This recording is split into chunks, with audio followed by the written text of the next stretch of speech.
Last time मैंने बात करी थी आपसे उसके नोटेशंस के बारे में मैंने बात करी, कौन से नोटेशंस होते हैं, रिप्रेजेंटेशन क्या क्या होता है, एक्सटर्नल एंटिटी क्या होती हैं, डेटा स्टोर्स क्या होते हैं या फाइल्स क्या होती हैं, प्रोसेसेस क्या होते हैं, प्रोसेस को कैसे मैं डिवाइड कर सकता हूँ और कब तक डिवाइड कर सकता हूँ, प्रोसेस को जो डिवाइड अपन कर रहे हैं वो लेवल 0 में कैसे करेंगे, लेवल 1 में कैसे करेंगे, लेवल 2 में कैसे करेंगे, या प्रोसेस को कब तक डिकम्पोज करते रहेंगे या डिवाइड करते रहेंगे, तो उसका एक पर्टिकुलर सीन रहता है, उसकी बात करी अपन ने।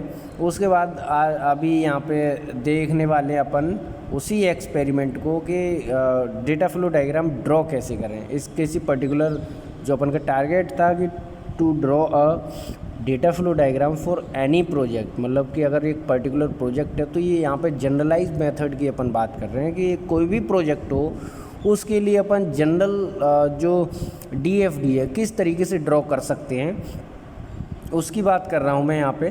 तो बेसिकली सबसे पहले अपन बात करेंगे, जैसे यहाँ पे आप देख पा रहे हैं कि एक कस्टमर जो है वो एक एक्सटर्नल एंटिटी है। प्रोसेस की बात करें तो प्रोसेस 1, प्रोसेस 2, प्रोसेस 3, ठीक है, 3 प्रोसेस हैं अपन के पास। कस्टमर अकाउंट इन्फॉर्मेशन, यानी कि जो कस्टमर अकाउंट इन्फॉर्मेशन है ये बेसिकली डेटा स्टोर है या फाइल है, ठीक है। इस तरीके से ये रिप्रेजेंटेशन मैंने बताया ही था, यानी कि डेटा जो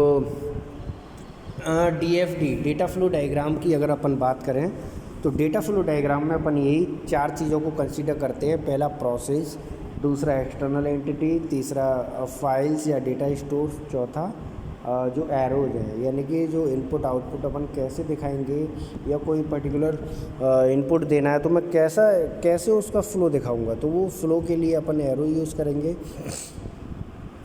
यहाँ पे कस्टमर और वेरीफाई क्रेडिट कार्ड, यानी कि जो पहला प्रोसेस है वो देख पा रहे हैं आप यहाँ पर रिजेक्ट ऑर्डर, यानी कि कस्टमर का जो ऑर्डर है वो रिजेक्ट करा जा रहा है, ठीक है। अगर कस्टमर वेरीफाई क्रेडिट कार्ड के लिए अगर ऑर्डर कर रहा है तो यहाँ पे शायद ये उल्टा दिख रहा है, ठीक है। तो अगर कस्टमर ने एक बार ऑर्डर किया, अगर वेरीफाई वहाँ पे क्रेडिट कार्ड जो प्रोसेस है वो क्या कर देगा, अगर उसके अकाउंट में है पैसा तो ठीक है, अदरवाइज़ क्या कर देगा, रिजेक्ट कर देगा ऑर्डर को, ठीक है। मेंटेन कस्टमर अकाउंट, यानी कि जो तीसरा प्रोसेस है आप यहाँ पे देख पा रहे हैं कि चेंज अकाउंट इन्फॉर्मेशन और सप्लाई अकाउंट इन्फॉर्मेशन, यानी कि अगर वो कस्टमर अकाउंट से मेंटेनेबिलिटी की बात करेंगे तो कस्टमर करेगा, उनको एक रिक्वेस्ट डालेगा, उधर से रेस्पॉन्ड आएगा, तो वो चीज़ें यहाँ पे कस्टमर का अकाउंट्स इन्फॉर्मेशन वो यहाँ पे डेटा रिपोजिटरीज, यानी कि डेटाबेस जो डेटा स्टोर की बात कर रहे हैं वहाँ पे उससे कनेक्टेड है प्रोसेस, ठीक है।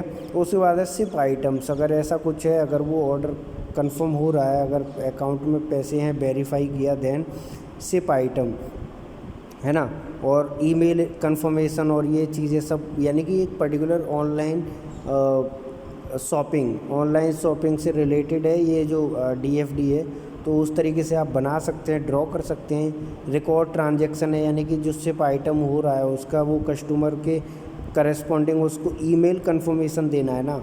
ईमेल लिखा है कि कस्टमर और सिप जो दूसरा वाला प्रोसेस है उसके बीच में जो कन्वर्जेसन होगा या कम्युनिकेशन होगा कैसे होगा, किसके लिए होगा, ईमेल कंफर्मेशन के लिए। जब कोई सिप करा जा रहा है, ऑर्डर मतलब ऑर्डर हो गया, प्लेस्ड हो गया, सिप इसका जानकारी या जो भी इंफॉर्मेशन है वो कस्टमर को दी जाएगी, उसका साथ ही साथ डेटाबेस में भी रिकॉर्ड रखा जाएगा।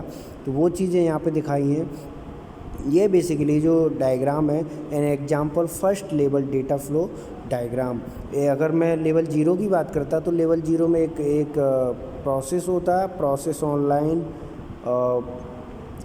ऑनलाइन शॉपिंग सिस्टम या शॉपिंग सिस्टम में कर सकता था, उस प्रोसेस का नाम, उससे कस्टमर को इंटरेक्ट करता, और जनरलाइज टर्म में मैं बात करता तो वो शॉपिंग के लिए हो जाता। ये उसको थोड़ा सा फर्दर एक्सपेंशन है उसका, तो इसको लेवल 1 बोल रहा हूँ। बाकी इसमें बहुत सारी चीज़ें आ सकती हैं, पेमेंट आ सकता है, जो प्रोसेस है पेमेंट है, इसमें एक्सटर्नल एंटिटी भी आ सकती हैं। तो ये सब चीज़ें आप एक बार देखना, ठीक है। उसके बाद कोई भी चीज़ यहाँ पे जैसे कि अगर मैं कंक्लूजन की बात करूँ कि data flow diagram was made successfully by following the step described above, यानी कि कौन से ऐसे स्टेप्स थे जो अपन ने डिस्क्राइब करे यहाँ पे और उन चीज़ों को कंसीडर किया। तो एक बार अगर कोई सा भी पर्टिकुलर प्रोजेक्ट हो, कोई सा भी प्रोजेक्ट हो, अपन उसके लिए क्या कर सकते हैं, DFD ड्रॉ कर सकते हैं। और सबसे पहले अगर मैं स्टार्ट कर रहा हूँ तो मुझे DFD ड्रॉ करना पड़ेगा। ठीक है, DFD ड्रॉ किया मैंने और उसके बाद सबसे पहले अपन ने ER डायग्राम की बात करी। ER डायग्राम होने के बाद, ड्रॉ होने के बाद अपन क्या करते हैं कि DFD की बात करेंगे। और उसके बाद नेक्स्ट प्रैक्टिकल में, नेक्स्ट एक्सपेरिमेंट में अपन बात करने वाले हैं यूज केस डायग्राम की और UML से रिलेटेड जितने भी एक्टिविटी डायग्राम है, सीक्वेंस डायग्राम है, इन सब की बात करने वाले हैं। होपफुली आप लोगों को समझ में आया होगा, आई होप।